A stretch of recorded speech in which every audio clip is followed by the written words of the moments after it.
राज्यों के माननीय राज्यपाल, सभी सम्मानित मुख्यमंत्री, उप मुख्यमंत्री, राज्य सरकारों के मंत्रीगण, उपस्थित शिक्षाविद, अध्यापकगण, सभी अभिभावक और मेरे प्रिय युवा साथियों,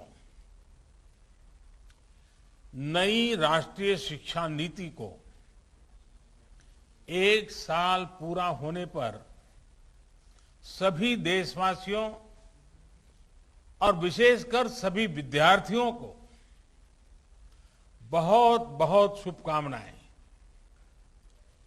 बीते 1 वर्ष में देश के आप सभी महानुभावों, शिक्षकों, प्रधानाचार्यों, नीतिकारों ने राष्ट्रीय शिक्षा नीति को धरातल पर उतारने में बहुत मेहनत की है। कोरोना के इस काल में भी लाखों नागरिकों से, शिक्षकों, राज्यों, ऑटोनॉमस बॉडीज से सुझाव लेकर टास्क फोर्स बनाकर नई शिक्षा नीति का चरणबद्ध तरीके से लागू किया जा रहा है।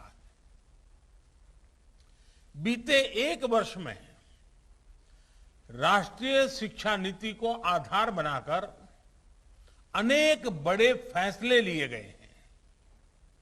आज इसी कड़ी में मुझे बहुत सारी नई योजनाएं, नए इनिशिएटिव्स, इसकी शुरुआत करने का सौभाग्य मिला है। साथियों, ये महत्वपूर्ण अवसर ऐसे समय में आया है जब देश आजादी के 75 साल का अमृत महोत्सव मना रहा है। आज से कुछ ही दिन बाद 15 अगस्त को हम आजादी के 75वें साल में प्रवेश भी करने जा रहे हैं। एक तरह से नई राष्ट्रीय शिक्षा नीति का इम्प्लीमेंटेशन आजादी के अमृत महोत्सव का प्रमुख हिस्सा बन गया है। इतने बड़े महापर्व के बीच राष्ट्रीय शिक्षा नीति के तहत आज शुरू हुई योजनाएं नए भारत के निर्माण में बहुत बड़ी भूमिका निभाएगी। भारत के जिस सुनहरे भविष्य के संकल्प के साथ आज हम आजादी का अमृत महोत्सव मना रहे हैं, उस भविष्य की ओर हमें आज की नई पीढ़ी ही ले जाएगी।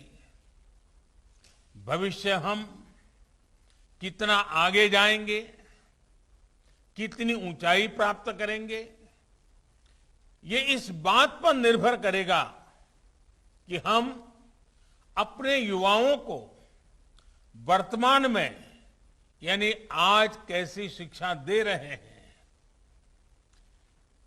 कैसी दिशा दे रहे हैं।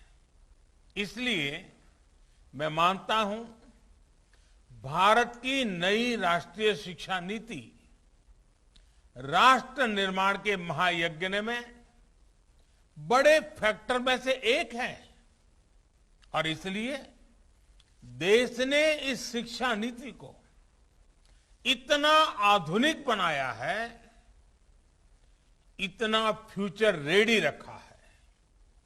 आज इस कार्यक्रम में जुड़े अधिकांश महानुभाव नई राष्ट्रीय शिक्षा नीति की बारीकियों से परिचित हैं, लेकिन ये कितना बड़ा मिशन है, इस एहसास को हमें बार बार याद करना ही है।